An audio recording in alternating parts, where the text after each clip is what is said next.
একক প্রজাতির জনসংখ্যার জন্য অ্যাডাম স্মিথ, যিনি একজন বিশিষ্ট অর্থনীতিবিদ ছিলেন, যাকে আমরা অর্থনীতির জনক হিসেবে চিনি, সেই অ্যাডাম স্মিথও কিন্তু জনসংখ্যা নিয়ে গুরুত্বপূর্ণ কিছু মতবাদ দিয়েছিলেন এবং সেই মতবাদকেই আমরা স্মিথের মডেল হিসেবে আহ, জানি বা চিনি এবং সেটাকে আমরা এখানে সমাধান করার চেষ্টা করব। তো দেখেন, মিস্টার স্মিথ আসলে খুব নতুন কিছু করে ফেলেছেন, ব্যাপারটা এরকম না।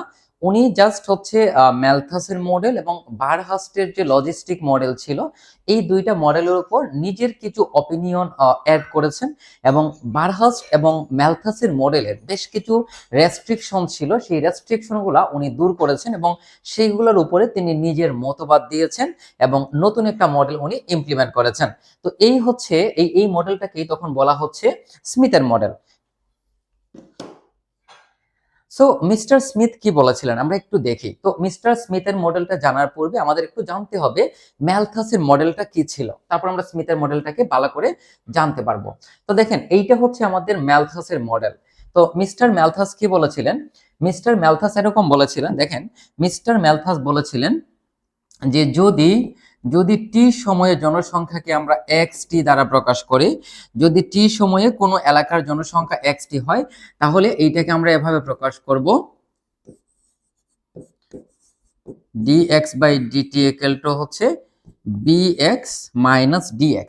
তো এখানে এই যে b, দেখেন এখানে যে আমরা x দেখতে পাচ্ছি, এই xটা হচ্ছে ওই টি সময়ের জনসংখ্যা, আর এই যে b এটা হচ্ছে বার্থ রেট, এটা হচ্ছে জন্ম হার, কি এটা জন্ম হার, আর এই যে ডি এটা হচ্ছে ডেথ রেট। তো ম্যালথাস বলেছিলেন, ম্যালথাসের তথ্য মতে হচ্ছে কোনো এলাকার জনসংখ্যা সূচকীয় হারে বৃদ্ধি পায়, ওই কথাটাই কিন্তু ম্যালথাস বলেছিলেন। এবং উনি ওনার মডেলে কিন্তু এই যে জন্মহার এবং মৃত্যুহার কথা বলছেন, জন্মহার এবং মৃত্যুহার অর্থাৎ বি এবং ডি এই দুইটাকে কিন্তু তিনি একটা কনস্ট্যান্ট হিসেবে চিন্তা করেছিলেন। কিন্তু কথা হচ্ছে ভাই, প্রকৃতিতে তো ঘটনা সবসময় একই রকম ঘটে না। ম্যালথাস যখন বিষয়গুলোকে চিন্তা করেছিলেন 18 শতাব্দীতে, তখন কিন্তু এখনকার মতো এত উন্নত টেকনোলজি ছিল না বা মানুষ এত সচেতন ছিল না, যার কারণে হচ্ছে জনসংখ্যা প্রতিনিয়ত কিন্তু বৃদ্ধি পেয়েছে। যেমন আপনি যদি দেখেন যে আপনার দাদার আমলের যারা আছে, যেমন আমি যদি আমার ফ্যামিলির কথা বলি, আমার দাদার 12 জন ছেলে মেয়ে ছিল, মানে 12 জন ছেলে মেয়ে, আমি আমি জীবিত থাকা অবস্থায় ওনারা জীবিত ছিলেন, এছাড়াও তো আরো 5-7 জন ছিলেন, তার মানে মোটামুটি 17-18 জন জন্মগ্রহণ করেছিল। ব্যাপারটা বুঝতে পারতেছেন, আগের যুগের ব্যাপার স্যাপার ভাই এরকমই। কিন্তু দেখেন, যখন আমার দাদা থেকে বাবাতে চলে আসলো, তখন আমি একা হয়ে গেলাম। তার মানে হচ্ছে আমার পরবর্তী যে জেনারেশনটা আসবে সেটা হয়তো বা 2 জন বা 3 জন থাকবে। তো আলটিমেট কথাবার্তা হচ্ছে যে আমরা কিন্তু প্রতিনিয়ত সচেতন হচ্ছি, সচেতন হওয়ার পাশাপাশি জনসংখ্যা কিন্তু প্রতিনিয়ত, মানে আমরা কিন্তু একজন শিশুকে এই পৃথিবীতে নিয়ে আসার আগে কিন্তু আমরা অনেক পরিকল্পনা করি যে আহ পরবর্তীতে ওই সেই শিশুটার জন্য আমরা আসলে কি করব, সেই শিশুটাকে কিভাবে আমরা শিক্ষিত করব, কিভাবে একজন প্রতিষ্ঠিত মানুষ হিসেবে আমরা সমাজে দাঁড় করাবো, তো এই বিষয়গুলো নিয়ে কিন্তু আমরা বিবেচনা করি। তো ম্যালথাস কিন্তু এত বিষয় চিন্তা করেন নাই, উনি শুধু জনসংখ্যার বৃদ্ধির হার নিয়ে কথা বলেছেন। কিন্তু কিন্তু এই যে ম্যালথাসের মডেল, এই ম্যালথাসের মডেলটাকে একটু মডিফাই করে স্মিথ নিয়ে আসলেন ওনার নিজস্ব মডেল। এবং উনি আসলে এই ম্যালথাসের মডেল এবং বারহাস্টের যে লজিস্টিক মডেল, সেই দুইটা মডেলটাকেই তিনি একটু আপডেট করেছেন, একটু আপডেট করে জাস্ট উনি ওনার নিজের মতাদর্শ এখানে অ্যাড করেছেন। তো ম্যালথাস এবং বারহাস্টের লজিস্টিক মডেল থেকে অ্যাডাম স্মিথ যে কথাটা বলেছেন সেটা হচ্ছে এরকম যে জনসংখ্যা বৃদ্ধি হার, মানে জনসংখ্যার বৃদ্ধি হারটা, মানে জনসংখ্যা সবসময় বৃদ্ধি পাবে ব্যাপারটা এরকম না, জনসংখ্যা সবসময় বৃদ্ধি পাবে ব্যাপারটা এরকম না। জনসংখ্যার বৃদ্ধি হারটা আসলে ডিপেন্ড করবে যে অব্যবহৃত খাদ্যের উপরে। আই রিপিট, জনসংখ্যার বৃদ্ধির যে হার সেটা ডিপেন্ড করবে অব্যবহৃত খাদ্যের উপরে। তো ব্যাপারটা কেমন মনে করেন, আপনার কাছে একটা এলাকার একক প্রজাতির জন্য, দেখেন আমরা কিন্তু এখানে সবকিছু একক প্রজাতি নিয়ে আলোচনা করতেছি। তো অ্যাডাম স্মিথ বা স্মিথে কি বলেছেন, উনি বলেছেন যে জনসংখ্যার যে বৃদ্ধির হার সেইটা ডিপেন্ড করবে অব্যবহৃত খাদ্যের উপরে। মনে করেন আপনার কাছে মনে করেন আপনার কাছে 200 টন খাবার মজুদ আছে একটা এলাকার জন্য প্রতি মাসে, আমি ধরে নিলাম প্রতি মাসে, প্রতি বছর যদি আমি চিন্তা করি, মনে করেন 20,000 টন খাবার মজুদ আছে একটা এলাকার জন্য। এবং এটি বলতে আমি টন বোঝাচ্ছি, আচ্ছা এটাকে বাংলায় লিখি। 20,000 টন খাবার মজুদ আছে। এখন মনে করেন এই 20,000 টনের মধ্যে বছর শেষে দেখা গেল, বছর শেষে দেখা গেল এখানে 18,500 টন খাবার কি হয়েছে, 18,500 টন খাবার ব্যবহৃত হয়েছে। তার মানে এখানে কিন্তু যতটুকু আমাদের মজুদ ছিল ততটুকু বা তার থেকে কম পরিমাণে খাবার কিন্তু এখানে ব্যবহার হয়েছে। তার মানে এখানে অব্যবহৃত খাবার রয়েছে, অব্যবহৃত খাবার রয়েছে। সেই অব্যবহৃত খাবারের উপরই কিন্তু জনসংখ্যার বৃদ্ধির হারটা ডিপেন্ড করবে। এই কথাটাই বলেছেন মিস্টার স্মিথ। এবং দেখেন ম্যালথাসের মডেল যখন আমরা আলোচনা করেছিলাম তখন কিন্তু এই যে বি এবং ডি এগুলো কিন্তু ধ্রুবক ছিল। খেয়াল করেন এই যে বি এবং ডি এইগুলো কি ছিল, ধ্রুবক ছিল। এখানে আমরা এটাকে আরেকটু মডিফাই করি, দেখেন। তো এই লাইনটাকে আমরা কি লিখতে পারি, dx বাই dt, এখান থেকে যদি আমরা x কমন নিই তাহলে b minus D into x, তাহলে এই b মাইনাস ডি কে ধরে নিলাম a,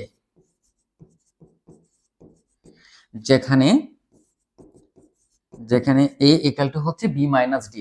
তো দেখেন এটা হচ্ছে ম্যালথাসের মডেল। এখানে কি এটা হচ্ছে ম্যালথাসের মডেল। সো এখানে এই যে বি, এই যে ডি আর এই যে এ, এইগুলা কি, এইগুলো হচ্ছে ধ্রুবক। কার কথা অনুযায়ী, এটা হচ্ছে ম্যালথাসের কথা অনুযায়ী। কিন্তু অ্যাডাম স্মিথ বা স্মিথের মডেলে কিন্তু এই যে বি এবং ডি এইগুলোকে কিন্তু ধ্রুবক হিসেবে চিন্তা করা হয় নাই, এইগুলোকে একটা ফাংশন হিসেবে চিন্তা করা হয়েছে, যেটা সময়ের সাথে সাথে বৃদ্ধিও পেতে পারে, আবার সময়ের সাথে সাথে সেটা কি হতে পারে, হ্রাস পেতে পারে। কারণ জনসংখ্যা যে সবসময় বৃদ্ধি পাবে বা একটা এলাকার জনসংখ্যা যে সবসময় বৃদ্ধি পাবে ব্যাপারটা কিন্তু এরকম না, একটা এলাকার জনসংখ্যা কিন্তু হ্রাসও পেতে পারে। ঠিক আছে, তো চলুন আমরা আশা করি মূল কনসেপ্টটা বুঝতে পেরেছি। অ্যাডাম স্মিথ বলেছেন জনসংখ্যার বৃদ্ধির হার সূচকীয় হারে সবসময় বৃদ্ধি পাবে না, সেটা হয়তো একটা নির্দিষ্ট সময় বা একটা স্বল্প দৈর্ঘ্যের জন্য বা স্বল্প সময়ের জন্য হয়তোবা সেটা কাজ করবে, কিন্তু লং টাইমের জন্য সেটা কাজ করবে না। এবং উনি বলেছেন জনসংখ্যার বৃদ্ধির হারটা অব্যবহৃত খাদ্যের উপর ডিপেন্ড, অব্যবহৃত খাদ্যের সাথে এটা সমানুপাতিক হারে বৃদ্ধি পাবে, অব্যবহৃত খাদ্যের সাথে সেটা সমানুপাতিক হারে বৃদ্ধি পাবে। আই রিপিট, জনসংখ্যার বৃদ্ধির হার হচ্ছে অব্যবহৃত খাদ্যের সমানুপাতিক, জনসংখ্যা বৃদ্ধির হার হচ্ছে অব্যবহৃত খাদ্যের সমানুপাতিক। এই কথাটাই বলেছিলেন অ্যাডাম স্মিথ এবং এইটাই হচ্ছে আমরা এখান থেকে এখন প্রমাণ করব। তো প্রথমত আমরা ম্যালথাসের মডেল থেকে পাই, আমরা ম্যালথাসের মডেলটাকে লিখলাম, তারপর এখান থেকে এটাকে আমরা এ এক্স লিখলাম, যেখানে এ বি ডি হচ্ছে ধনাত্মক ধ্রুবক। এই টোটাল ব্যাপারটা কার থেকে পেয়েছি আমরা, ম্যালথাসের মডেল থেকে আমরা পেয়েছি, ম্যালথাসের মডেল থেকে আমরা পেয়েছি। এখন দেখেন, এখন এই যে বি, এই বিটাকে এক্স এর ক্রমহ্রাসমান ফাংশন হিসেবে চিন্তা করলাম। খেয়াল করেন এখন কিন্তু আমরা কার মডেল নিয়ে আলোচনা করব, স্মিথের মডেল নিয়ে আমরা আলোচনা করব। এতটুকু পর্যন্ত আমরা কার মডেল দেখতে পাচ্ছি, এটা হচ্ছে ম্যালথাসের মডেল, এম এম মানে ম্যালথাস মডেল, ম্যালথাস মডেল। এখন দেখেন সাধারণভাবে এই বি হচ্ছে এক্স এর ক্রমহ্রাসমান ফাংশন, এক্স এর কি ক্রমহ্রাসমান ফাংশন, এবং বি হচ্ছে এক্স এর ক্রমবর্ধমান ফাংশন। এখন আপনি যদি আমাকে বলেন ভাই ক্রমহ্রাসমান ফাংশন কি, দেখেন মনে করেন এই হচ্ছে একটা ফাংশন, এটা কিন্তু একটা ক্রমহ্রাসমান ফাংশন।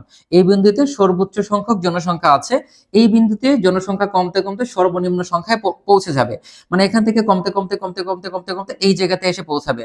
মানে জনসংখ্যা ক্রমানুপাতিক হারে, মানে জনসংখ্যা কিন্তু আস্তে আস্তে মানে ক্রমান্বয়ে কমতেছে, জনসংখ্যা ক্রমান্বয়ে কি হচ্ছে, কমতেছে। দেখেন এটা কিন্তু নিচের দিকে যাচ্ছে গ্রাফটা, তার মানে জনসংখ্যাটা কিন্তু কি হচ্ছে, কমে যাচ্ছে, কি হচ্ছে, কমে যাচ্ছে, তার মানে একটা ক্রমহ্রাসমান ফাংশন। আর এই যে ডিটা কি, ডেথ রেট, এটা হচ্ছে একটা ক্রমবর্ধমান ফাংশন। এখন এই বিষয়গুলোকে আমরা একটু বোঝার চেষ্টা করব ভাইয়া। দেখেন যেটা থাক, এটা এখানে থাক, এখন বিষয়টাকে একটু বোঝেন। তো প্রাথমিকভাবে আমরা ধরে নিলাম বি হচ্ছে এক্স এর ক্রমহ্রাসমান ফাংশন আর ডি হচ্ছে এক্স এর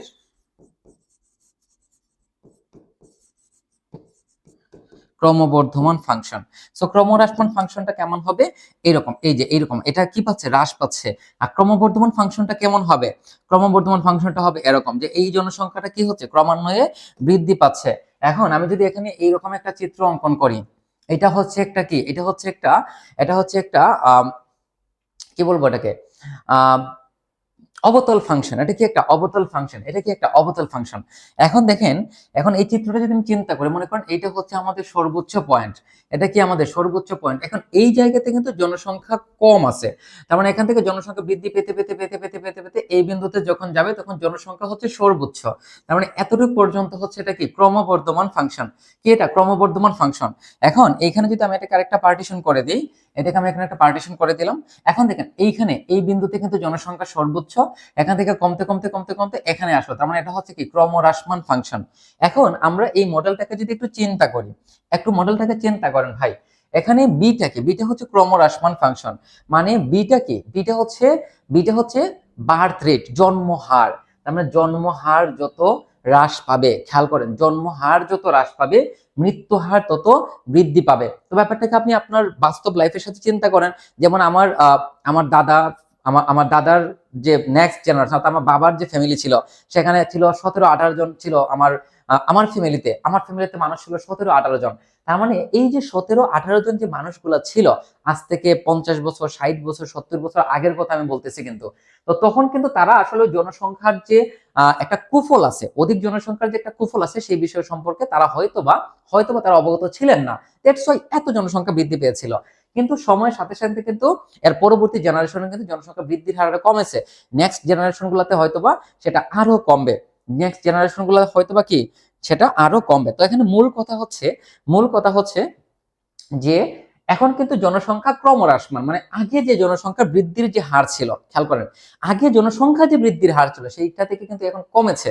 আই রিপিট, এখানে বি কি, এখানে বি হচ্ছে বার্থ রেট, দেখেন এখানে বিটা কি, বি হচ্ছে বার্থ রেট, দেখেন বি হচ্ছে বার্থ রেট, এটা কিন্তু বার্থ রেট,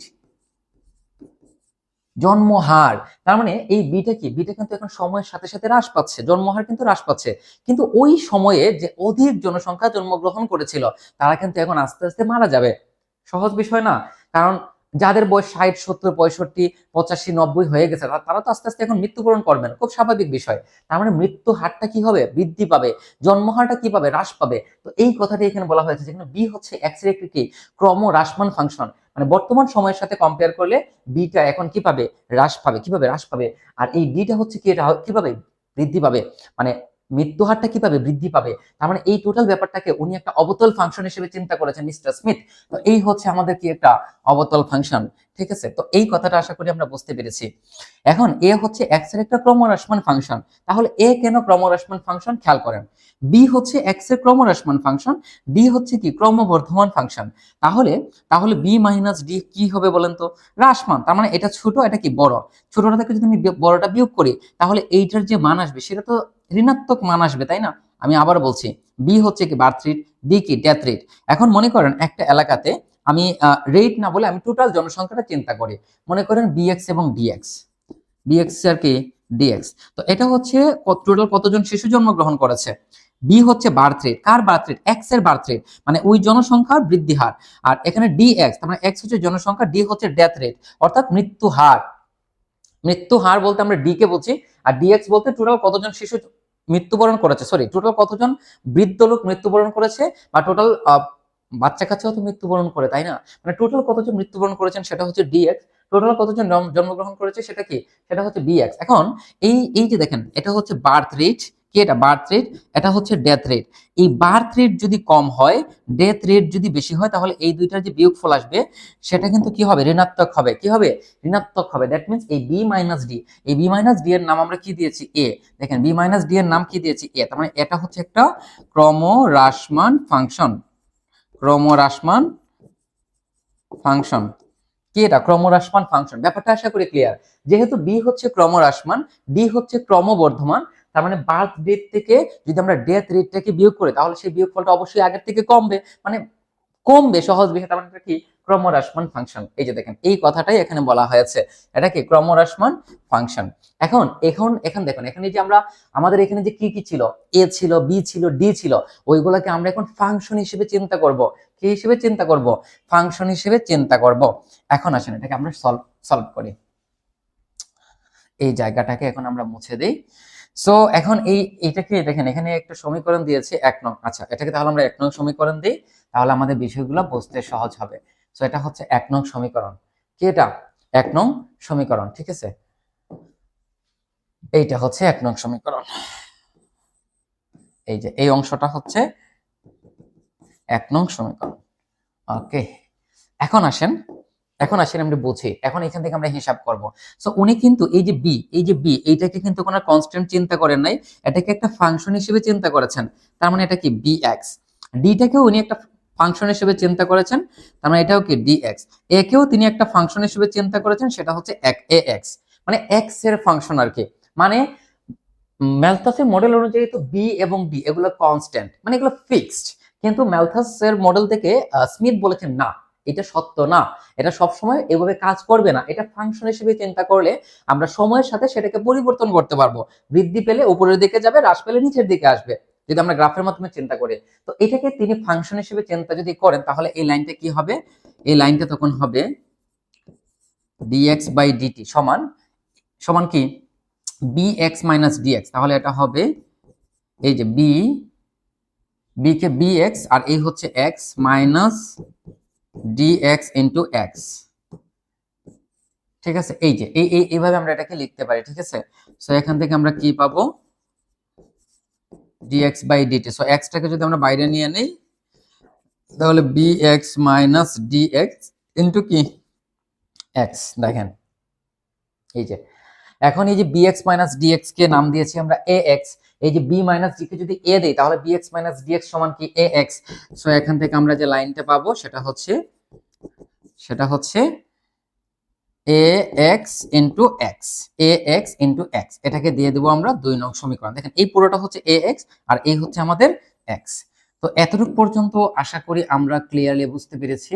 খুবই সিম্পল বিষয় কিন্তু ভাই, খুবই সিম্পল বিষয়, না বোঝার কোনো কারণ নাই। এখন আসেন তো এই হচ্ছে আমাদের 2 নং মডেল। এখন আসেন লজিস্টিক মডেল। সো আমরা লজিস্টিক মডেল থেকে কি জানি? এই যে এই কনসেপ্টটা আমরা জানি লজিস্টিক মডেল থেকে, যে ddt of x equal to x into c minus ax। এটা আমরা লজিস্টিক মডেল থেকে জানি। তো লজিস্টিক মডেল যেটা ছিল আমাদের, যে বারহার্স্টের যে লজিস্টিক মডেলটা ছিল, সেই মডেলটার আপডেট ভার্সন হচ্ছে এইটা ddt অফ x। দেখেন ddt of x equal to x into a minus cx। আমি যদি একটু মডেলটাকে একটু লিখি, দেখেন আবার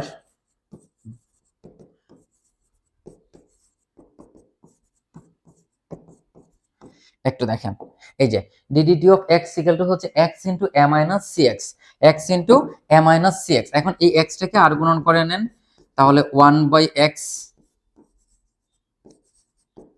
ddt অফ x। আর এখানে কি থাকবে? a minus cx। কি থাকবে? a minus cx। এবং এই থেকে আমরা একটা ইকুয়েশন দিতে পারি, মনে করেন এটা হচ্ছে 3 নং ইকুয়েশন। ঠিক আছে, এখন খেয়াল করেন এই যে আমরা লাইনটাকে লিখলাম, এখানে এই যে আমরা 1 by x ddt of x দেখতে পাচ্ছি, এইটাকে কিন্তু একটা আমরা ফাংশন হিসেবে চিন্তা করব। দেখেন এখানে x ইকুয়াল টু xt হলো t সময়ের জন্য সংখ্যা, x ইকুয়াল টু xt। দেখেন এই যে আমরা এখানে x দেখতেছি, এই x মানেই কিন্তু xt। এটা আমরা প্রথমেই বলেছিলাম। এই যে দেখেন x মানে কি xt, ওটা t সময়ের জনসংখ্যা। xt বলতে ওই নির্দিষ্ট সময় t তে জনসংখ্যাকে বোঝাচ্ছে। এই হচ্ছে নির্দিষ্ট সময়ের জনসংখ্যা। আর এই যে a, এটা কি কনস্ট্যান্ট, এটা কিন্তু ফাংশন না ভাই, এটা কিন্তু শুধু a, এটা কিন্তু শুধু c। তার মানে এখানে এটাও একটা কনস্ট্যান্ট, সিটাও কি একটা কনস্ট্যান্ট। সো এই কথাটা আমরা আশা করি বুঝতে পেরেছি। এখন এই লাইনটাকে একটু বোঝেন। বলেছে 3 হতে দেখা যায় এই যে 1 by x ddt of x, এটাকে x এর একটা যোগশ্রয়ী ফাংশন। দেখেন এই যে 1 by x ddt of x, এটা হচ্ছে x এর একটা কি যোগশ্রয়ী ফাংশন। স্মিথ তার ডাটার জন্য, মানে স্মিথ তার মডেলের জন্য এই ফাংশনকে x এর একটা অবতল ফাংশন হিসেবে চিন্তা করেছেন। এটা কিন্তু একটা লিনিয়ার ফাংশন, এটা কি একটা লিনিয়ার ফাংশন, এবং এই ফাংশনটাকে তিনি একটা অবতল ফাংশন অর্থাৎ কনভেক্স ফাংশন হিসেবে তিনি চিন্তা করেছেন। ঠিক আছে, তাহলে তিনি ওনার যুক্তিটাতেও তিনি কি বলেছেন? ওনার যুক্তিতে উনি বলেছেন নির্দিষ্ট প্রবৃদ্ধি হার মানে জনসংখ্যা বৃদ্ধির হার x এর একটি ফাংশন ax হওয়া উচিত। দেখেন জনসংখ্যা বৃদ্ধির হার x এর একটি ফাংশন ax এমন হওয়া উচিত যা জনসংখ্যা কর্তৃক তাৎক্ষণিক অব্যবহৃত খাদ্যের হারের সমানুপাতিক। যেটা আমরা প্রথমে বলেছিলাম ভাই, স্মিথের মডেলের মূল কথাই হচ্ছে জনসংখ্যার বৃদ্ধির হার ও ব্যবহৃত যে খাদ্য থাকবে তার সমানুপাতিক। আই রিপিট, জনসংখ্যা বৃদ্ধির হার ও ব্যবহৃত খাদ্যের সমানুপাতিক, এই কথাটা কিন্তু মিস্টার স্মিথ বলেছিলেন। সো এই কথাটাকে আমরা এভাবে লিখলাম। এখন এইটার একটা আমরা ম্যাথমেটিক্যাল ইকুয়েশন পেয়ে যাব। সো এটার ম্যাথমেটিক্যাল ইকুয়েশনটা হচ্ছে এরকম। সো আমরা ইকুয়েশনটাকে একটু লিখি এখান থেকে। সো ইকুয়েশনটা কি লেখা হয়েছে দেখেন, ax equal to a t minus f। আচ্ছা, t minus f by f সমানুপাতিক t minus f by t। এখন কথা বোঝেন, কথা খুবই সহজ, খুবই সহজ। এইটা হচ্ছে স্মিথের মডেলের একেবারে বেসিক কথা। তো উনি কি বলেছেন, জনসংখ্যা বৃদ্ধির হার ও ব্যবহৃত খাদ্যের হারের সমানুপাতিক। দেখেন, কথা বোঝেন, অব্যবহৃত খাদ্য হারের সমানুপাতিক, অব্যবহৃত খাদ্য হারের সমানুপাতিক, খাদ্যের সমানুপাতিক না, খাদ্য হারের সমানুপাতিক, খাদ্য হারের সমানুপাতিক। তো ব্যাপারটা কিরকম, দেখেন দেখেন দেখেন এখানে এই লাইনগুলোকে আমরা একটু পড়ি, তারপর বিষয়গুলোকে একেবারে ডিটেলস বোঝাই দেব। এখানে বর্তমান জনসংখ্যা কর্তৃক, বর্তমানে যে জনসংখ্যা আছে, এই জনসংখ্যা কর্তৃক খাদ্য ব্যবহারের হার হচ্ছে এফ। বর্তমান যে জনসংখ্যাটা আছে, সেই জনসংখ্যা যে খাদ্য ব্যবহার করে তার হার হচ্ছে কি এফ। জনসংখ্যা সীমাস্থ মানে যখন পৌঁছাবে, অর্থাৎ তার ক্যারিং ক্যাপাসিটিতে যখন পৌঁছাবে, তখন জনসংখ্যা কর্তৃক খাদ্য ব্যবহারের হার ধরে নিলাম টি। মানে যখন সর্বোচ্চ সংখ্যায় জনসংখ্যা যাবে, তখন খাদ্য ব্যবহারের হার হচ্ছে টি। তার মানে এই যে টি, এটা হচ্ছে সর্বোচ্চ অবস্থায় যখন জনসংখ্যা যাবে। মনে করেন এখন জনসংখ্যা আছে 1 লক্ষ, সর্বোচ্চ অবস্থায় গেলে সেটা 1,20,000 হবে। তার মানে যখন 1,20,000 যাবে, তখন খাদ্য ব্যবহারের হার হচ্ছে টি। তার মানে যখন সর্বোচ্চ অবস্থানে যাবে, খাদ্য ব্যবহারের হারও সর্বোচ্চ হবে। তার মানে টি এর মানটা কিন্তু বড়, এটা মনে রাখবেন। আর এটা হচ্ছে বর্তমান খাদ্য ব্যবহারের হার। তার মানে এই এফটা কিন্তু এই টি থেকে ছোট, এই এফটা কিন্তু এই টি থেকে কি ছোট। ওকে, এখন এই এক্স কে, এই এক্স এবং এই ডিডিটি অফ এক্স এর উপর নির্ভরশীল ফাংশন একটা এফ বিদায় আমরা বিবেচনা করতে পারি। আচ্ছা, এখানে আমরা না গেলাম। তো এখানে টিটা কি, টিটা হচ্ছে যখন জনসংখ্যা সর্বোচ্চ মানে পৌঁছাবে, তখন তার খাদ্য ব্যবহারের হার। আর এই যে এফটা আমরা দেখতে পাচ্ছি, এই এফটা হচ্ছে বর্তমান যে জনসংখ্যা আছে তাদের খাদ্য ব্যবহারের হার। তাহলে দেখেন এখানে কথা বলছেন, তাহলে সর্বোচ্চ হারে যখন পৌঁছাবে, তখন জনসংখ্যা খাদ্য ব্যবহার হবে টি, আর বর্তমানে কি এফ। তাদের হারকে আমরা কি দ্বারা প্রকাশ করব, এরকম। কথা বলছেন, আরো সহজভাবে যদি বলি, তাহলে সর্বোচ্চ অবস্থানে যখন পৌঁছাবে, তখন তার হারকে আমরা এভাবে প্রকাশ করলাম, আর বর্তমানে হার হচ্ছে এভাবে। তাহলে এটাকে বিয়োগ করলে এই স্ট্রাকচারটা কিন্তু আমরা পেয়ে যাচ্ছি। তার মানে হচ্ছে এই যে এখানে এই যে টি মাইনাস এফ আমরা কেন করেছি, এই টি মাইনাস এফ বলতে বোঝানো হয়েছে অব্যবহৃত খাদ্য। দেখেন, এইটা হচ্ছে সর্বোচ্চ অবস্থায় যখন পৌঁছাবে তখন খাদ্য, এটা হচ্ছে বর্তমানে খাদ্য। তার মানে এই দুইটাকে যদি আমরা বিয়োগ করে দিই, তাহলে অব্যবহৃত খাদ্যের পরিমাণ আমরা বের করে ফেলতে পারি। আর তাদের হার যখন আমরা বের করবো, তখন টি দ্বারা সেটাকে ভাগ করতে হবে। তার মানে এটা হচ্ছে অব্যবহৃত খাদ্যের হার, এটা কি অব্যবহৃত খাদ্যের হার। এটা হচ্ছে সর্বোচ্চ অবস্থায় যখন পৌঁছাবে, তখন কতটুকু খাদ্য লাগবে, এটা হচ্ছে বর্তমানে খাদ্য কতটুকু লাগতেছে, আর তাদের হার। দেখেন, এই টি মাইনাস এফ মানে যেটা অব্যবহৃত খাদ্য, যেটা এখনো ব্যবহার করা হয় নাই, তাদের হার। তার মানে টি দ্বারা ভাগ করতে হবে। তার মানে এইটা হচ্ছে অব্যবহৃত খাদ্যের হার। তাহলে অব্যবহৃত খাদ্যের হার কার সাথে সমানুপাতিক? দেখেন, অব্যবহৃত খাদ্যের হার কার সাথে সমানুপাতিক? খেয়াল করেন, ভালো করে খেয়াল করেন। কার সাথে সমানুপাতিক? যে সেটা হচ্ছে ওই যে তিনি যুক্তি দেখান নির্দিষ্ট প্রবৃদ্ধির হার এক্স এর একটি ফাংশন এক্স এমন হওয়া উচিত জনসংখ্যা কর্তৃক তাৎক্ষণিক অব্যবহৃত খাদ্যের সমানুপাতিক। তার মানে এই যে এটা কার সমানুপাতিক? এ এক্স এর সমানুপাতিক। মানে এক্স এর একটা ফাংশন এ এক্স এর সমানুপাতিক, দেখুন এই টোটাল অংশটা হচ্ছে এ এক্স এর সমানুপাতিক। আর এই এ এক্সটা কি ছিল ভাইয়া? এ এক্সটা ছিল এই যে বার্থ রেট যে ফাংশন, যেটা ছিল, যেটাকে আমরা একটা ফাংশন হিসেবে চিন্তা করেছিলাম। আর এই যে ডেথ রেট যে ফাংশনটা ছিল, এই দুইটার বিয়োগফলকে কিন্তু আমরা এ এক্স দ্বারা প্রকাশ করেছিলাম। তার মানে এখানে এ এক্স কিন্তু একটা ক্রমহ্রাসমান ফাংশন, এবং এই ক্রমহ্রাসমান ফাংশনের সাথে এই অব্যবহৃত খাদ্যের হারের সমানুপাতিক হবে এই এ এক্স। ঠিক আছে? আচ্ছা, এই কথাটাই এখানে বলা হয়েছে। এখন এই সমানুপাতিক ধ্রুবকটাকে যখন আপনি তুলবেন, তখন এটা হবে A X equal to A T minus F by T. তাহলে এখান থেকে আমরা লিখতে পারি ax equal to a 1 minus f by t। ঠিক আছে, খুব সহজ বিষয়। এখন এটাকে আমরা একটু ক্যালকুলেশন করলে এক্স্যাক্টলি এরকম একটা স্ট্রাকচার চলে আসবে, যেটাকে আমরা 4 নং সমীকরণ দিব। দেখেন এটা কত নং সমীকরণ? এটা হচ্ছে 4 নং সমীকরণ।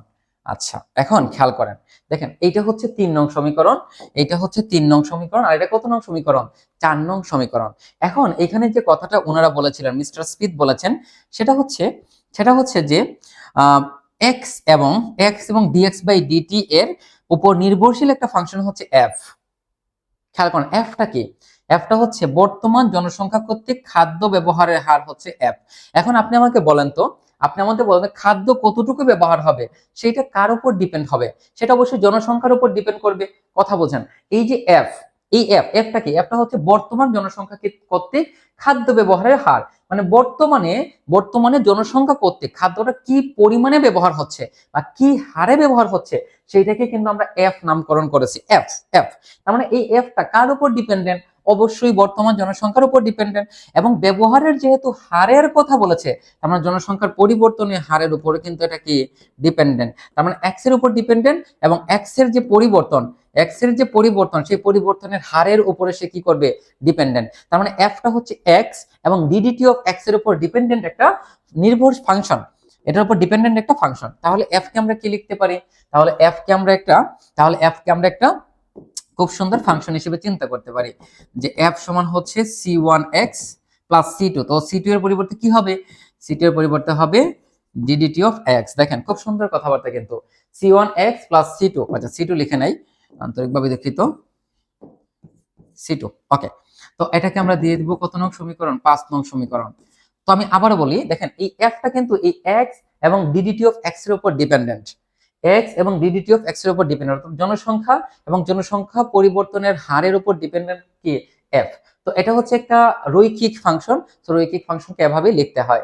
এখন এইটাকে আমরা একটু সমাধান করলে আশা করি আমাদের ক্যালকুলেশন চলে আসবে। এখন দেখেন জনসংখ্যার সহগ ক্ষমতা, অ্যাকচুয়ালি সহগ ক্ষমতা না, সহন ক্ষমতা। কি এটা? সহন ক্ষমতা। দেখেন জনসংখ্যার সহন ক্ষমতা যদি কে হয়, ক্যারিং ক্যাপাসিটি যদি কে হয়, তখন আমাদের এই যে লাইনটা হবে, এটা হয়ে যাবে F = C1K।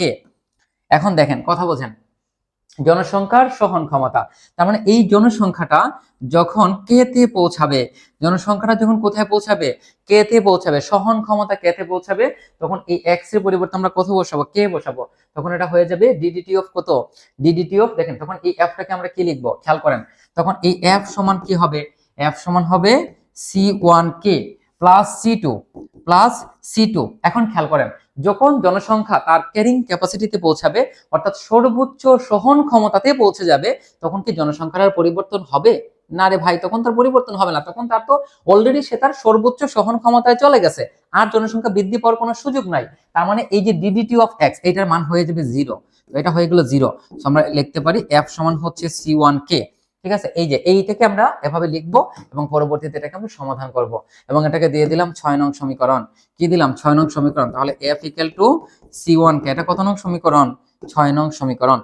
এখন আসেন এটাকে একটু জাস্ট আমরা সমাধান করব। তাহলে আমাদের 2 নং সমীকরণ থেকে আমরা এটা পাই, ডিডিটি অফ x = হচ্ছে x ax, এটা হচ্ছে আমাদের 2 নং সমীকরণ ছিল। এখন এই 2 নং সমীকরণের মধ্যে আমরা ax এর মান বসাবো। দেখেন ax এর মান কি ছিল? এই যে a 1 - f/t, এই যে a 1 - f/t, এই ax এর মানটাকে এখানে বসানো হয়েছে। এখন এটাকে আমরা জাস্ট ক্যালকুলেশন করব।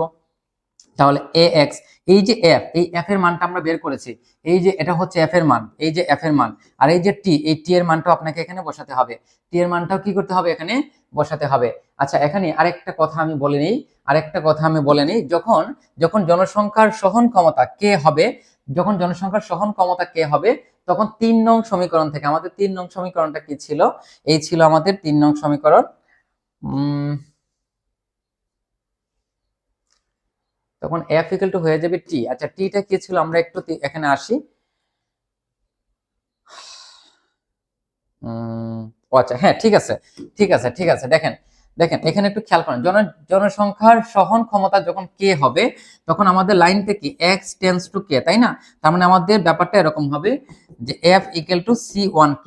কিন্তু খেয়াল করেন যখন জনসংখ্যার সহন ক্ষমতা ওই কে তে পৌঁছাবে, যখন জনসংখ্যার সহন ক্ষমতা কে তে পৌঁছাবে তখন তখন খাদ্য ব্যবহারের যে হার সেটাকে কিন্তু আমরা টি দ্বারা প্রকাশ করেছি, ক্যাপিটাল টি দ্বারা প্রকাশ করেছি। তাই এই এফ এর পরিবর্তে তখন সেটা হয়ে যাবে টি, অর্থাৎ টি ওয়ান সমান হয়ে যাবে, টি ইকুয়াল টু হয়ে যাবে সি ওয়ান কে, টি ইকুয়াল টু হয়ে যাবে কি সি ওয়ান কে। দেখেন এই যে এটা টি সমান হয়ে যাবে সি ওয়ান কে। তো আমরা এখানে এই যে আমাদের এই যে টি, এই এফ এর জায়গাতে এই এফ এর মানটা বসাবো, টি এর জায়গাতে এই মানটাকে বসিয়ে দিব। এখন এখানে জাস্ট ক্যালকুলেশন করে নেন। সো 1 থাকলো, এই পার্টের নিচে এই পার্টকে যদি নিয়ে আসি তাহলে সি ওয়ান কাটা যাবে এক্স বাই কে, আর এখানে যা ছিল সবটা আমরা লিখে দিলাম। এখন এটাকে আমরা কি করব, এখানে জাস্ট আমরা একটু ক্যালকুলেশন করে ফেলবো। এখন দেখেন, এখন এখানে আমরা লসাগু নিব। দেখেন এগুলো খুব সহজ জিনিস, খুবই সহজ জিনিস। আচ্ছা লাইনটাকে এখানে আমি একটু লিখি, ডিডিটি অফ এক্স, ওকে, কি আছে A X one minus X by K, one minus X by K, তারপর হচ্ছে C two by C one K,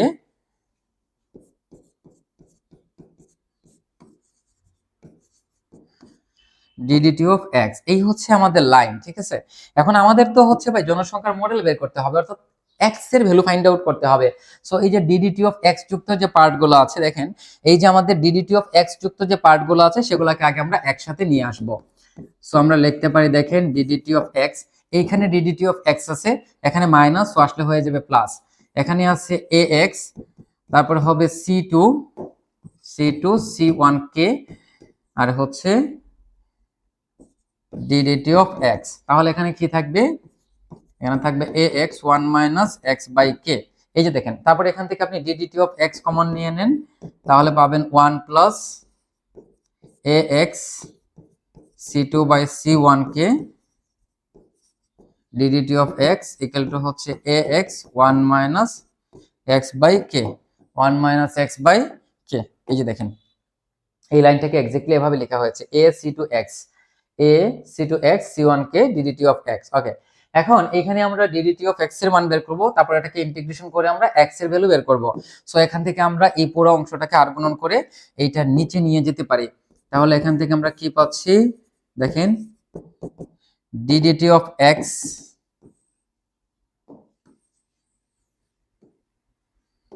so এখানে কি আছে A X one minus X by K, এখানে থাকবে one plus A X C two C one K. দেখেন তারপরে এখানে জাস্ট ক্যালকুলেশন করলে আপনার আনসার কিন্তু চলে আসবে, আপনার আনসার কিন্তু ক্যালকুলেশন করলে এখান থেকে কি হবে, চলে আসবে, ঠিক আছে। দেখেন এখান থেকে কিন্তু আপনি কিছু মান কাটাকাটি করতে পারেন।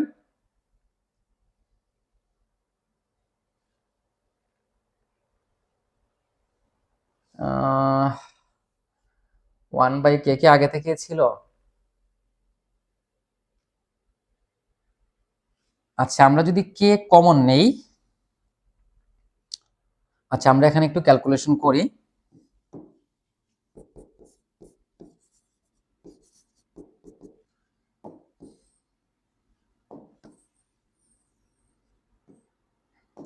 দেখেন এখানে আমরা লসাগু নিব,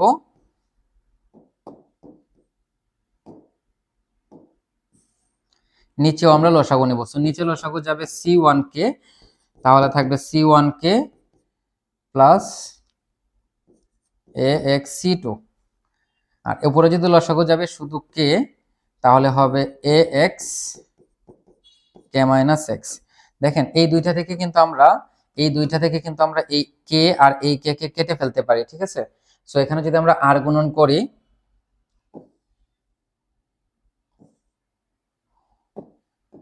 তাহলে আমাদের লাইনটা কি হবে, এখান থেকে ডিডিটি অফ এক্স, এই অংশটা আর গুণন হয়ে উপরেরটার সাথে গুণ হয়ে যাবে, ঠিক আছে। তাহলে হয়ে যাবে এ এক্স সি ওয়ান কে মাইনাস এক্স, আর এখানে থাকবে C one K plus A X C two. আচ্ছা আমাদের এখানে ক্যালকুলেশনে কি ছিল, এ বাই কে। আচ্ছা এখানে এ বাই কে কিভাবে আসছে, ওকে, এ এক্স কে মাইনাস এক্স, এ এক্স কে মাইনাস এক্স, ওকে, কে প্লাস, হ্যাঁ ঠিক আছে, সমস্যা নাই, আমরা এটাকে এখানেই করে দিতে পারি। দেখেন দেখেন এই যে এখানে আমরা এই যে সি টু, এই লব এবং হর দুইটাকে আমরা সি ওয়ান দ্বারা ভাগ করে দিব। লব এবং হর দুইটাকে আমরা কি করব, সি ওয়ান দ্বারা ভাগ করে দিব। সো ভালো করে খেয়াল করেন। সো দেখেন আমরা যদি লবকে যদি সি ওয়ান দ্বারা ভাগ করি তাহলে এই সি ওয়ানটা বাদ যাবে, থাকবে এ এক্স, কি থাকবে, A X K minus x. আর এটাকে যদি আমরা সি ওয়ান দ্বারা ভাগ করি তাহলে এখানে থাকবে কে প্লাস এ এক্স। দেখেন কে প্লাস এ এক্স, আর এটাকে সি ওয়ান দ্বারা ভাগ করলে সি2/সি1, সি2/সি1। হ্যাঁ আমাদের মোটামুটি হয়ে গেছে। তাহলে আমাদের মডেলটা কি হতে হবে, আমাদের মডেলটা হতে হবে A X K minus X. দেখেন A X K minus X, নিচে আছে K plus A by C X, K plus A by C, তার মানে এটাকে সি ধরতে হবে, ঠিক আছে। দেখেন এখানে সি1 সি2 দুইটাই কিন্তু কনস্ট্যান্ট, এ1 এবং সি2 দুইটাই কি কনস্ট্যান্ট। সো এখানে আমরা কি লিখবো, এ x into k minus x, আর এখানে লিখবো আমরা কে প্লাস এই যে সি1/সি2 সমান হচ্ছে সি, তাহলে এটা হয়ে যাবে এ বাই সি এক্স। শেষ হয়ে গেল। এখানে আমরা লিখে দিব যেখানে সি সমান হচ্ছে সি1/সি2। দেখেন সি সমান কিন্তু আমরা সি1/সি2 ধরেছি, ঠিক আছে। এখানে সি সমান কিন্তু সি1/সি2 ধরেছে। সো এখানে সি2/সি1, তার মানে এটা কি হবে 1/সি, দ্যাটস ওয়াই সিটা কোথায় আসছে, নিচে আসছে। সো এই যে আমরা লাইনটা লিখলাম এইটাই হচ্ছে আমাদের স্মিথের মডেল। দেখেন এইটাই হচ্ছে এক প্রজাতির জনসংখ্যার জন্য স্মিথের মডেল। সো এতক্ষণ পর্যন্ত আমরা আলোচনা করেছি শুধু এবং শুধুমাত্র স্মিথের মডেল নিয়ে। এখন এই মডেলের কিন্তু আরো কিছু বিষয় কিন্তু আপনার এখানে প্রমাণ করার কথা বলা হয়েছিল। এটাকে আমরা 7 নং সমীকরণ দেই। যেমন আপনাকে এখানে ভারসাম্য বিন্দু নির্ণয় করতে হবে, তারপর এটার স্থিতিশীলতা আলোচনা করতে হবে, যখন সময় অসীমের দিকে যাবে তখন কি ঘটনা করবে সেটাও কিন্তু সমাধান করতে হবে। এখন আমরা দেখাবো যখন যখন জনসংখ্যা হচ্ছে মানে যখন সময় হচ্ছে অসীমের দিকে যাবে, যখন জনসংখ্যা সময় যখন অসীমের দিকে যাবে, মানে সময় যখন বাড়তে বাড়তে বাড়তে বাড়তে অসীমের দিকে যাবে, তখন জনসংখ্যার প্রকৃতি কেমন হবে এটা একটু দেখব। তো দেখেন, তো আমাদের 7 নং সমীকরণ থেকে আমরা এই পার্টটা পাই। দেখেন আমরা যদি 7 নং সমীকরণটা একটু দেখি, দেখেন এই হচ্ছে আমাদের 7 নং সমীকরণ, ঠিক আছে। এই হচ্ছে আমাদের কি 7 নং সমীকরণ। এখন এই 7 নং সমীকরণ থেকে আমরা সমাধান করব। সো এখানে দেখেন এক্স হচ্ছে একটা ভেরিয়েবল, টি হচ্ছে একটা ভেরিয়েবল। সো এক্স যুক্ত সবগুলাকে এক সাইডে নিব আর টি যুক্ত সবগুলাকে এক সাইডে নিব, ঠিক আছে। সো আমরা লিখব 7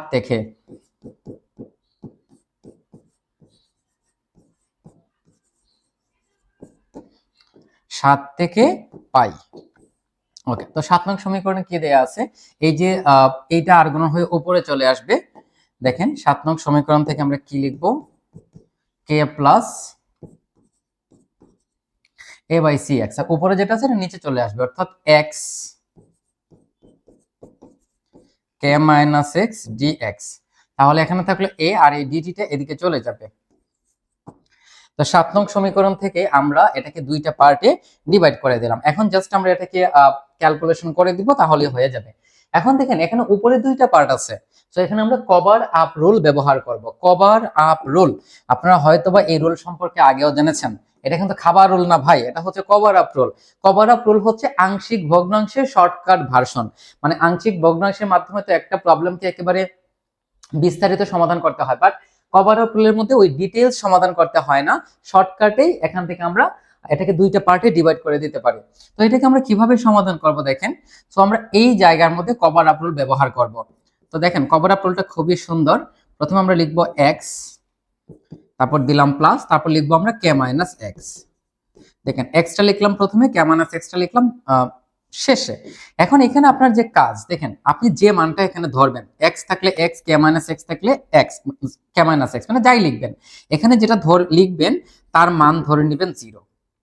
এখন এই যে এক্স এর মান, এই এক্স এর মানটা এই এক্স ছাড়া বাকি যতগুলো এক্স আছে প্রত্যেকটা এক্স এর জায়গাতে আমরা 0 বসাবো।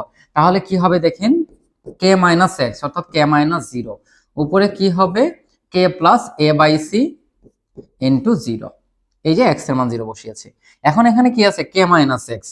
তো দেখেন কে মাইনাস এক্স এইটার মান ধরবো 0, তাহলে এক্স ইকুয়াল টু কি হবে কে হবে, এক্স ইকুয়াল টু কি হবে কে হবে। এখন আপনার কাজ হচ্ছে এই যে কে মাইনাস এক্স আছে এইটা ছাড়া, মানে এই কে মাইনাস এক্স ছাড়া বাকি যতগুলো এক্স আছে সবগুলো এক্স এর জায়গাতে কে বসাতে হবে। তাহলে এখানে একটা এক্স আছে, এইটা পরিবর্তে লিখলাম কে, উপরে আছে K plus A by C into X, X এর জায়গাতে কি লিখবো কে। তো এই হচ্ছে আমাদের কভার আপ রুল, ঠিক আছে। আর এখানে আছে আমাদের ডি এক্স আর হচ্ছে এ ডিটি। ওকে,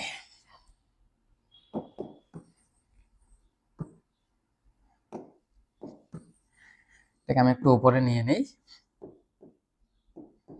এখন দেখেন এই যে তাহলে এখানে আমাদের কি থাকবে কথা দেখেন, এটা তো 0 হয়ে গেল, কে বাই এক্স কে দ্যাট মিন্স হয়ে গেল 1/x, আর কি আছে এখানে dx। ওকে, এই দুইটা থেকে যদি আপনি কে কমন নেন, একটু বোঝার চেষ্টা করি আমরা। এই দুইটা থেকে যদি আপনি কে কমন নেন, দেখেন এই দুইটা থেকে যদি আপনি কে কমন নেন তাহলে এখানে থাকবে 1 plus A by C, 1 plus A by C, আর নিচে থাকবে হচ্ছে কে মাইনাস এক্স। দেখেন কে কমন নিলে থাকবে 1 প্লাস এ বাই সি, কে আর এই নিচের কে কাটা যাবে, তাহলে বাকি যা থাকলো সেটা আমরা লিখলাম, আর এখানে থাকলো dx equal to a dt. এখন এখন দেখেন এই যে কে মাইনাস এক্স, আচ্ছা এখানে কি আমরা কিছু ভুল করেছি? 1 plus A by C, 1 plus A by c, হ্যাঁ সবই তো ঠিকঠাক। তাহলে কে মাইনাস এক্স এর ডিফারেন্সিয়েশন, কে মাইনাস এক্স এর differentiation 1 plus A by c, তাই না? আচ্ছা ঠিক আছে, ওকে। সো এখন এই লাইনটাকে আমরা আরেকটু মডিফাই করি, তাহলে এখান থেকে আমরা লিখতে পারি 1/x dx, এইটা কনস্ট্যান্ট, সো এটাকে আমরা সামনে নিয়ে আসি 1 প্লাস এ বাই সি। এখন কে মাইনাস এক্স এর উপরে আছে dx, দেখেন এখন এই কে মাইনাস এক্স এর ডিফারেন্সিয়েশন হচ্ছে -1, এক্স এর সাপেক্ষে করে -1, তার মানে এখানে একটা মাইনাস আছে, কি আছে মাইনাস আছে, কিন্তু এখানে আছে কি প্লাস। সো আমরা এখানে একটা এখানে কি দিব মাইনাস দিব, মাইনাস দিব, আর এখানে আমরা লিখবো -1, এখানে কিন্তু গুণ, এখানে কি গুণ -1 ডিভাইডেড বাই কি কে মাইনাস এক্স ডিএক্স। মানে ব্যাপারটা হচ্ছে এরকম যে এই অংশ আর এই অংশ কিন্তু গুণ আকারে আছে, আপনারা চাইলে একটা ব্র্যাকেট দিয়ে দেন তাহলেই প্রবলেম সলভ, সমান কি এ ডিটি। এখন ইন্টিগ্রেশন করে দেন তাহলে আপনার আনসার অনেকটাই চলে আসবে, ঠিক আছে। সো যদি ইন্টিগ্রেশন করি দেখেন 1/x dx হয়ে যাবে ln x minus 1 plus A by c, k minus x এর ডিফারেন্সিয়েশন উপরে আছে, তাহলে ln কে মাইনাস এক্স সমান এ ডিটি এর ইন্টিগ্রেশন হচ্ছে টি, আর এখানে সমাকলন ধ্রুবক আমরা যোগ করে দিলাম ln এ, মানে আমরা এখানে একটা কি করলাম, আমরা হচ্ছে এখানে একটা সমাকলন ধ্রুবক কি করে দিলাম যোগ করে দিলাম। সো এইগুলো আপনি সমাকলন ধ্রুবক আপনি আপনার ইচ্ছে মতো যোগ বিয়োগ করতে পারবেন, কোনো প্রবলেম নাই। সো আমাদের এখানে আলটিমেট কাজ হচ্ছে এক্স এর ভ্যালু বের করা। কার ভ্যালু বের করা ভাইয়া? এক্স এর ভ্যালু বের করা। আবারও বলছি কার ভ্যালু বের করা? এক্স এর ভ্যালু বের করা, ঠিক আছে। এখন আমরা এখান থেকে কার ভ্যালু বের করব? এক্স এর ভ্যালু বের করব। আচ্ছা, সো এই লাইনটাকে আমরা কি লিখতে পারি দেখেন, ln এক্স, তারপরে আছে মাইনাস ln কে মাইনাস এক্স। এখন দেখেন লনের সামনে যে পার্টটা থাকবে সেটাকে আমি লনের পরে যেটা আছে তার পাওয়ার হিসেবে কিন্তু লিখতে পারি, অর্থাৎ 1 প্লাস এ বাই সি সমান এই যে লন এ, এই লন এ কে আমি বাম দিকে নিয়ে আসি, ঠিক আছে। লন এ কে আমরা কি করব, বাম দিকে নিয়ে আসলাম, লন এ, ডাইন দিকে কি আছে এটি, তো এটিকে আমরা লিখলাম লন এ টু দি পাওয়ার এটি, ওই যে সবগুলোর মধ্যে লন নিয়ে আসার জন্য, সবগুলোর মধ্যে লন নিয়ে আসার জন্য, ঠিক আছে। তাহলে দেখেন এখানে আমরা ক্যালকুলেশনটাকে আরো সহজভাবে করার চেষ্টা করব, অর্থাৎ শুধু আমরা এই পার্টটাকে আমরা ডান দিকে রাখলাম, ঠিক আছে, লন এ টু দি পাওয়ার এটি, অথবা এটাকে আমরা শুধু এটি লিখি, দেখেন আপনার মনে প্রশ্ন আসতে পারে, ভাইয়া সবই তো বুঝলাম, আমরা এটিকে কেন একদিকে রাখবো, বাকি সবগুলোকে কেন আমরা একদিকে নিয়ে আসবো? কারণ আমাদের এখানে কন্ডিশনটা হচ্ছে যখন সময় অসীমের দিকে যাবে তখন জনসংখ্যার প্রকৃতি কেমন হবে, মানে সময়টার উপর ডিপেন্ড করে আমরা এখন কাজ করব। দ্যাটস ওয়াই সময়কে আমরা ডান দিকে রাখলাম আর বাকি সবগুলোকে আমরা কি করলাম, বাম দিকে নিয়ে আসলাম।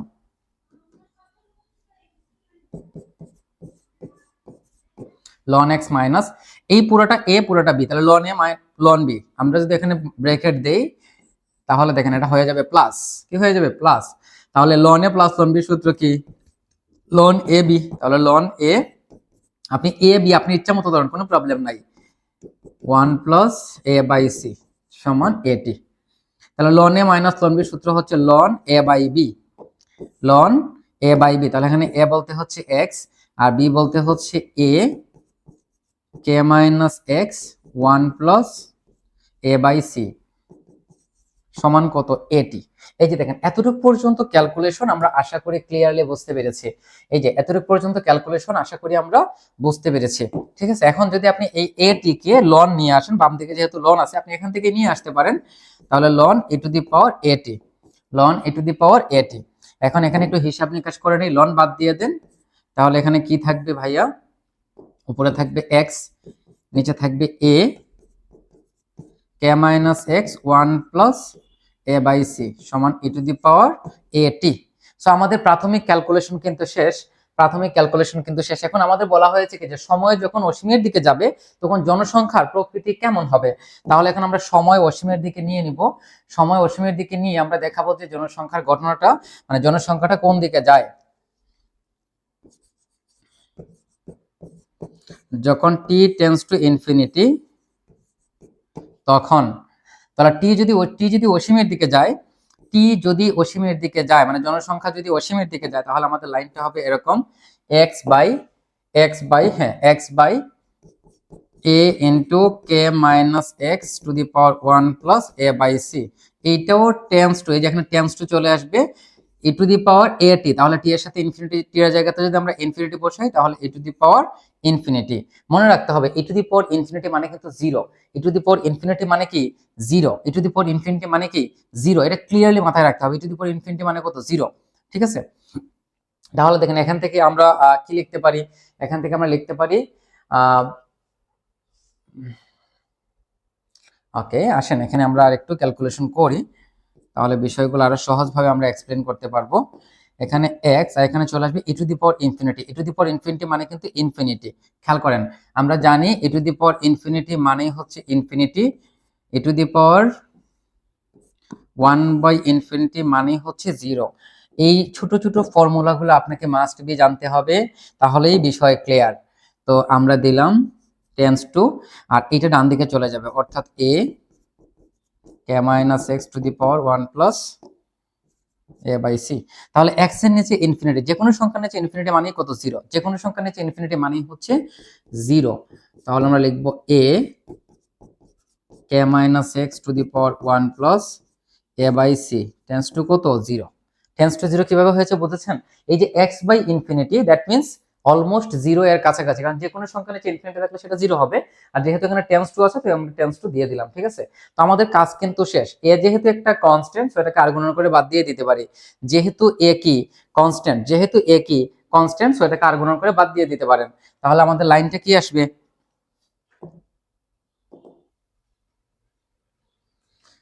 তাহলে আমাদের লাইনটা আসবে k minus x 1 + a/c tends to zero. এই যে এই এটাকে আর্গুমেন্ট করে বাদ দেওয়া হয়েছে, এখন পাওয়ারটাকে আর্গুমেন্ট করে বাদ দিয়ে দেন, মানে উভয় পক্ষে পাওয়ার দিয়ে দেন, জিরোর পাওয়ার এত দেন তাহলে জিরোই হবে সেটা। তাহলে k minus x tends to zero. তাহলে আমরা কি বলতে পারি এখান থেকে, এখান থেকে আমরা বলতে পারি কে টেন্স টু এক্স। দেখেন আমরা একটু আসি, কে টেন্স টু এক্স, দেখেন k minus x tends to zero, k minus x tends to zero, এটাকে আমরা কে টেন্স টু এক্স লিখতে পারি, অথবা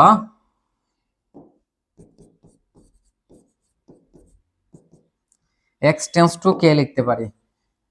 সো আমরা এখানে এটাকে এক্স টেন্স টু কে লেখাটাই হচ্ছে বেটার। তাহলে দেখেন সময় যখন অসীমের দিকে যাচ্ছে, সময় যখন অসীমের দিকে যাচ্ছে জনসংখ্যা কিন্তু তার ক্যারিং ক্যাপাসিটির কাছাকাছি যাচ্ছে। অর্থাৎ ক্যারিং ক্যাপাসিটি থেকে জনসংখ্যাটাকে যদি আপনি বিয়োগ করেন, তাহলে সেই বিয়োগফলটা অলমোস্ট জিরো হয়ে যাবে। অর্থাৎ অলমোস্ট আমাদের সর্বোচ্চ মানে সেটা পৌঁছে গেল। সো আলটিমেট কথাবার্তা হচ্ছে, যখন জনসংখ্যা অসীমের দিকে যাবে, যখন জনসংখ্যা অসীমের দিকে যাবে তখন যখন সময় অসীমের দিকে যাবে, তখন জনসংখ্যা হচ্ছে তার ক্যারিং ক্যাপাসিটির দিকে যাবে। অর্থাৎ তার সর্বোচ্চ মানে পৌঁছাবে। জনসংখ্যা কি তার সর্বোচ্চ মানে পৌঁছাবে, অর্থাৎ আর এর থেকে বেশি হওয়ার সুযোগ নাই। এবং এই জনসংখ্যা এবং ক্যারিং ক্যাপাসিটির পার্থক্য কিন্তু অলমোস্ট জিরো হয়। অলমোস্ট জিরো হয়, জিরো না বাট অলমোস্ট জিরো হয়। ঠিক আছে, তো এই হচ্ছে আমাদের প্রথম পার্ট। দ্বিতীয় পার্টে কি বলেছে দেখেন, এতটুকু পর্যন্ত আমরা প্রথম পার্ট নিয়ে আলোচনা করেছি। দ্বিতীয় পার্ট হচ্ছে ভারসাম্য বিন্দু বের করতে হবে। তো ভারসাম্য বিন্দুতে আমরা কি জানি, DDT of X equal two 0। So এগুলো আমি এখান থেকে দেখাই দিই। তো ভারসাম্য বিন্দুর জন্য DDT of X equal two 0।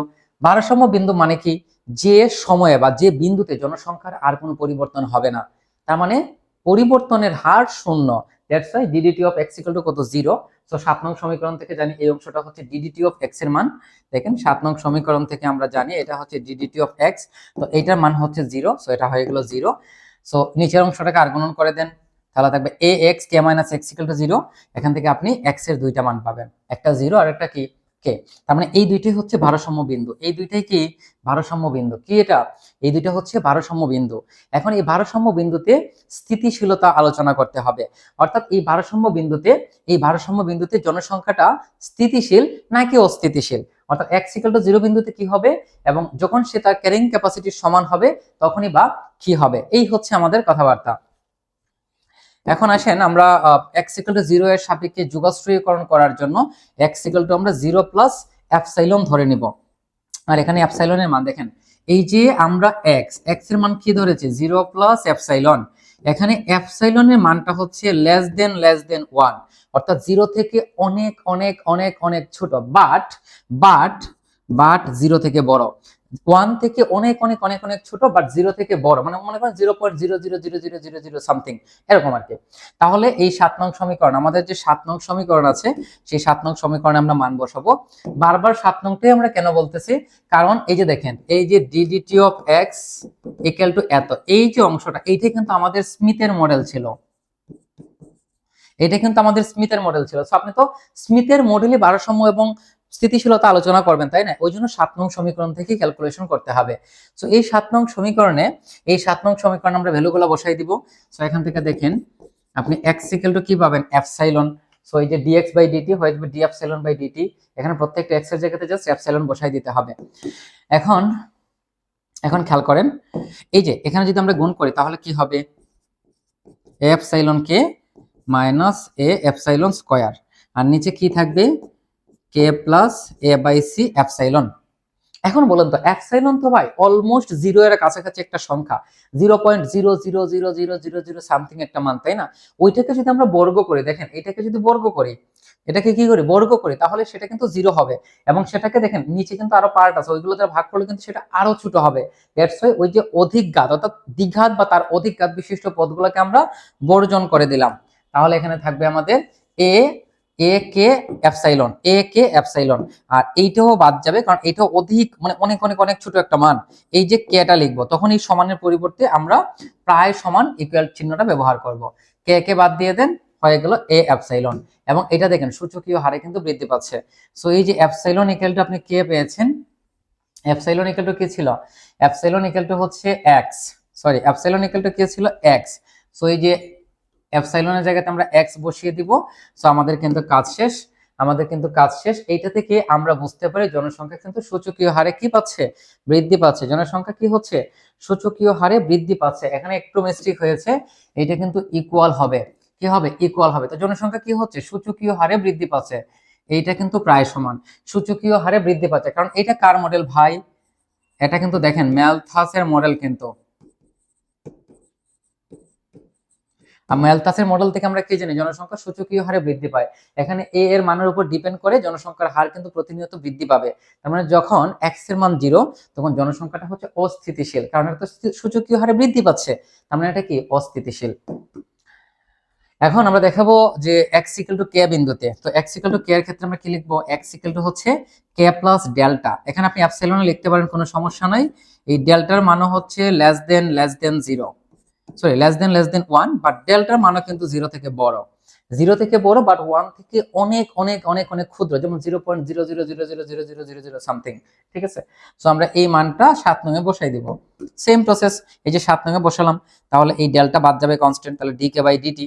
এখানে দেখেন এই ডেল্টার সাথে এইটাকে আর ক্যালকুলেশন করব, এই দুইটা তো বাদ যাবে, তাহলে এইটার সাথে এটাকে ক্যালকুলেশন করলে হয়ে যাবে ডেল্টা স্কয়ার, যেটাকে আমরা বাদ দিব, এই পুরো অংশটাকে বাদ দিয়ে দিব, কে দ্বারা ভাগ করে দিলে পার্ট পেয়ে যাব। এই যে দেখেন, তারপরে এরকম পেয়ে যাবে প্রায় এত, কে কে বাদ দিয়ে দিলে আমাদের লাইনটা হয়ে যাবে। দেখেন কে কে যদি বাদ দিয়ে দেন তাহলে এখান থেকে আমরা পেয়ে যাব এ ডেল্টা। এখন এই ডেল্টা সমান আমরা কি বের করেছিলাম, এক্স ইকুয়াল টু হচ্ছে ডেল্টা প্লাস কে, এটাই তো তাই না, x equal to delta plus কে।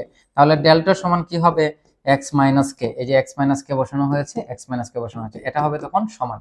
এখন দেখেন সময় যখন অসীমের দিকে যাবে, সময় যখন, এই লাইন দ্বারা আমরা কি বলছি, এই লাইন দ্বারা আমরা বলছি যখন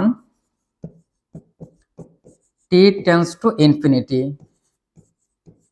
তখন যখন জনসংখ্যা অসীমের দিকে যাবে, তখন যখন সময় অসীমের দিকে যাবে, তখন এই x মাইনাস কেটাও কি হবে, 0 এর কাছাকাছি চলে যাবে।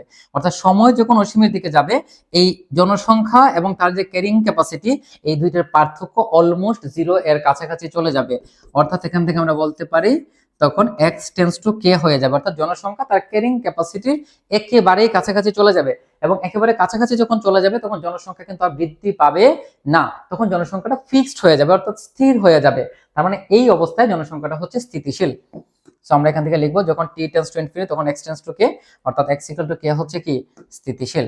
তো এই ছিল আমাদের আলটিমেট স্মিথের মডেল। আশা করি আমরা বুঝতে পেরেছি। এরপরও যদি না বুঝেন কোনো জিজ্ঞেস করবেন। ধন্যবাদ সবাইকে।